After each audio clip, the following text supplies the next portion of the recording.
32 दुआ का असर। बिस्मिल्लाहिर्रहमानिर्रहीम। अस्सलामु अलैकुम वरहमतुल्लाहि वबरकातुह। इस्लाम में दुआ बहुत बड़ी इबादत मानी जाती है। दुआ सिर्फ अल्लाह से कुछ मांगना नहीं, बल्कि अपने दिल की बात अपने रब के सामने रखना है। जब इंसान सच्चे दिल से दुआ करता है तो अल्लाह उसकी आवाज जरूर सुनता है। नबी मोहम्मद सल्लल्लाहु अलैहि वसल्लम और उनके सहाबा की जिंदगी में दुआ की ताकत के कई अद्भुत उदाहरण मिलते हैं। एक मशहूर घटना ग़ज़वाए बद्र की है। उस समय मुसलमानों की संख्या बहुत कम थी। सिर्फ 313 मुसलमान थे, जबकि दुश्मन लगभग 1000 थे। उनके पास ज्यादा हथियार, घोड़े और तैयारी थी। मुसलमानों के हालात कमजोर थे, लेकिन उनका ईमान मजबूत था। जंग शुरू होने से पहले नबी मोहम्मद सल्लल्लाहु अलैहि वसल्लम पूरी रात अल्लाह के सामने दुआ करते रहे। आपने अपने हाथ उठाकर रो रो कर अल्लाह से मदद मांगी।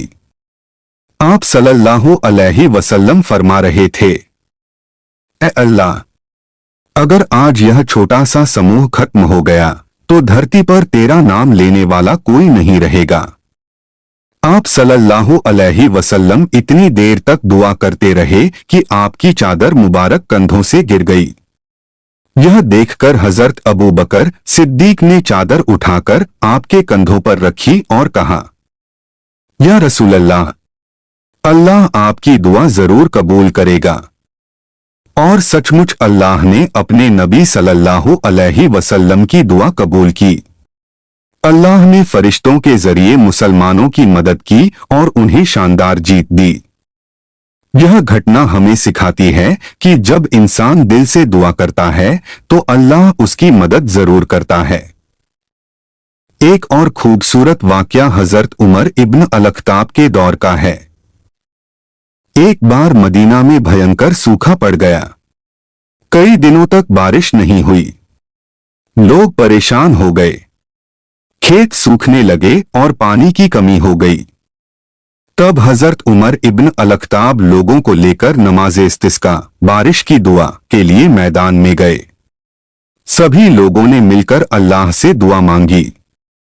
हजरत उमर रोते हुए अल्लाह से कह रहे थे, ए अल्लाह, हम तेरी रहमत के मोहताज हैं, हम पर बारिश बरसा दे। लोगों ने सच्चे दिल से तौबा की और दुआ मांगी। थोड़ी ही देर बाद आसमान पर बादल छा गए और जोरदार बारिश शुरू हो गई। लोग खुशी से रो पड़े और अल्लाह का शुक्र अदा करने लगे। यह था दुआ का असर। नबी मोहम्मद सल्लल्लाहु अलैहि वसल्लम हमेशा अपने सहाबा को दुआ की ताकत समझाते थे। आप सल्लल्लाहु अलैहि वसल्लम फरमाते थे, दुआ मोमिन का हथियार है। जब भी कोई परेशानी आती, सहाबा सबसे पहले अल्लाह की तरफ रुख करते थे। वे जानते थे कि दुनिया की हर ताकत से ऊपर अल्लाह की ताकत है। एक बार एक सहाबी बहुत बीमार हो गए। लोगों ने उनके लिए दुआ की। नबी मोहम्मद सल्लल्लाहु अलैहि वसल्लम ने भी उनके लिए दुआ फरमाई। अल्लाह के हुक्म से उनकी हालत बेहतर हो गई। इससे पता चलता है कि दुआ इंसान के लिए कितनी बड़ी रहमत है। लेकिन दुआ के साथ सब्र और भरोसा भी जरूरी है। कभी कभी इंसान तुरंत नतीजा चाहता है, लेकिन अल्लाह वही चीज सही समय पर देता है जो हमारे लिए बेहतर होती है। इस्लाम सिखाता है कि दुआ कभी बेकार नहीं जाती। अल्लाह या तो उसे तुरंत कबूल कर लेता है, या किसी बड़ी मुसीबत को टाल देता है, या आखिरत के लिए उसका सवाब लिख देता है। आज के दौर में लोग छोटी छोटी बातों पर परेशान हो जाते हैं।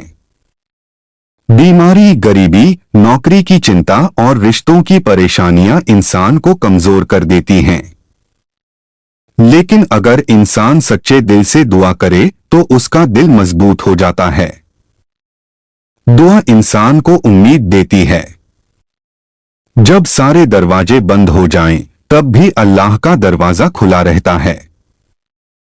नबी मोहम्मद सल्लल्लाहु अलैहि वसल्लम और सहाबा की जिंदगी हमें यही सिखाती है कि हर हाल में अल्लाह से दुआ मांगो, क्योंकि वही हमारी हर परेशानी का हल निकाल सकता है। सबक: हमें चाहिए कि हम हर छोटी बड़ी जरूरत में अल्लाह से दुआ करें, उस पर भरोसा रखें और कभी निराश न हो। सच्चे दिल से की गई दुआ इंसान की जिंदगी बदल सकती है। यही दुआ की सबसे बड़ी ताकत है।